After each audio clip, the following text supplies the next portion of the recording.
Appliance Factory and Mattress Kingdom, 5-star rated, over 5,000 reviews, guaranteed we beat Home Depot and Lowe's. The nation's largest discount appliance dealer, over 24 stores in 3 states. Visit us at ApplianceFactory.com. Hello, welcome to Pillow Talk with the Mattress King. I told you I'd be here every week. I'm back, baby.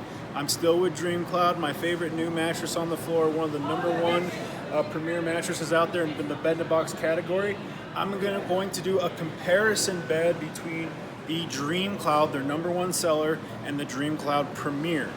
They're really just one major difference, really two. This is a Euro top, which gives you a little, and it's plush. This is more of a medium feel on the actual DreamCloud. This has 2 comfort layers. This has 3 comfort layers. The 3 comfort layers that you're getting from between the two, so on this first bed, you're going to get a soft to the touch cover, you're going to get pressure relief comfort layer, and you're going to get a sink in just right layer. Basically, you're getting memory foam, you're getting the wrap coils, but if you upgrade to the Premier, and you're going to get that 3rd layer, you're going to get that Euro top cradle layer.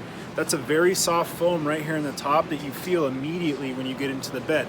That's the major difference. Also $400, which I think is worth it because you're getting more premium foams, you're getting more dense foams in this mattress. They're both 14 inches, and I mean, ultimately, I'd pick this, but if you're more of a medium feel person, then maybe go here. If you're more of a plush feel person, then I would go here.